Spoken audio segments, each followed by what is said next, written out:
तो भैया इंडिया गठबंधन का क्या होगा? इंडिया गठबंधन तो गयो भैया, खत्म, टाटा बाय बाय गया। क्योंकि बता दूं एक समय इंडिया गठबंधन को मतलब अगुवाई कर रहे थे नीतीश कुमार, उसको भाजपा ने हाईजैक कर लिया। छोड़ दिया। वही मैं बता दूं पश्चिम बंगाल में ममता ने मना कर दिया है कि वो कांग्रेस के साथ में लड़ेगी। तो वहीं केजरीवाल भी किसी से कम नहीं है, उन्होंने भी पंजाब में बिल्कुल मना कर दिया है कांग्रेस के साथ मिलकर लड़ने से। अब बताओ भैया, अब बताइए, एक समय लोग कहते थे कि पूरा विपक्ष, पूरा देश भर के विपक्ष एक साथ में, और इन सबको सब लोगों ने फोटो भी खिंचवाया और रोज मतलब कि समझिए कि किसी न किसी चैनल के माध्यम से अपनी एकजुटता की परिभाषा गढ़ रहे थे। ये लोग मतलब फोटो खिंचवा रहे थे, फोटो डाल रहे थे सोशल मीडिया पे, हम एक हैं, मोदी को इस बार हरा देंगे। भैया इंडिया गठबंधन पूरी तरह से बिखर गया है। पश्चिम बंगाल में ममता ने मना कर दिया है, पंजाब में केजरीवाल ने भी मना कर दिया है।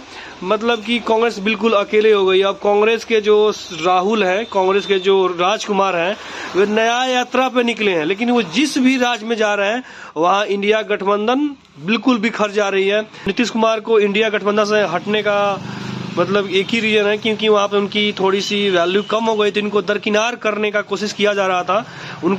उनके मन में था कि उन्हें संयोजक बनाया जाए और इंडिया गठबंधन का सर्वे सर्वा उनको बनाया जाए, लेकिन उनकी मन मुराद पूरी नहीं हुई, तो उन्होंने सीधे बैकडोर का रास्ता अपनाया, यू टर्न बना और भाजपा में घुस गए हैं।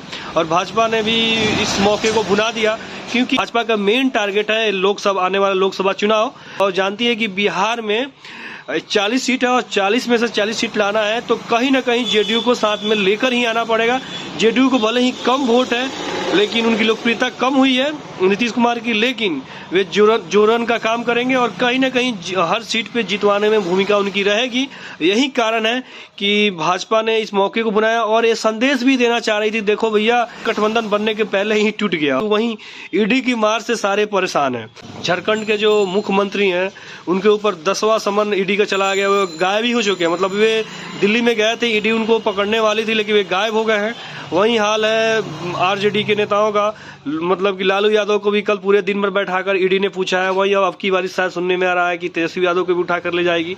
मतलब ये सारे जो विपक्ष के इंडिया के नेता हैं वे टारगेट पे ईडी के, और कहीं ना कहीं देखा जाए तो ईडी के हाथों ये लोग आज नहीं तो कल तो ये अंदर जाने ही वाले हैं।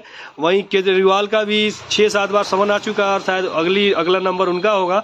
आपको मैं बता दूं, जो पार्टी बना ही था झूठ और लालच की बिसात पे, वो कितना दिन चलेगा? झूठ ज्यादा दिन तक नहीं टिक पाता, क्योंकि इंडिया गठबंधन के लगभग जितने भी नेता थे और जितने भी पार्टियां थी, इनके पीछे कहीं न कहीं लालच था सत्ता में आने का।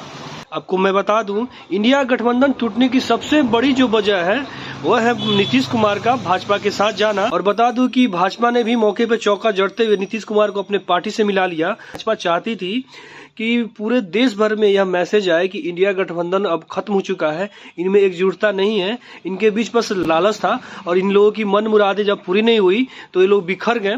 लोगों के बीच में मैसेज, मतलब वोटर के बीच में मैसेज देना चाहते थे। और बता दूं कि बिहार में 40 सीट है और भाजपा चाहती है कि एनी हाउ 40 सीट की 40 सीट भाजपा के खाते में है। मतलब इंडिया गठबंधन की जितनी भी पार्टी है उनके बीच कहीं ना कहीं लालच था, लालच था। और जब उनकी मन की बातें पूरी नहीं हुई तो ये लोग धीरे धीरे सब लोग वहां से हट गए। सेम बात नीतीश कुमार की भी थी, उनको भी था कि उनको सर्वे सर्वा बनाया जाए, संयोजक बनाया जाए इंडिया गठबंधन का, लेकिन कांग्रेस नहीं चाहती थी, ममता बनर्जी भी नहीं चाहती थी। और कांग्रेस ने ममता बनर्जी का हवाला देकर कह दिया कि ममता नहीं चाहती है कि नीतीश कुमार को संयोजक बनाया जाए। और जिसके बाद नीतीश कुमार ने पैतरा बदला, यू टर्न मारा और फिर वो वापस अपने पुराने कुनबे यानी कि भाजपा के साथ चले गए।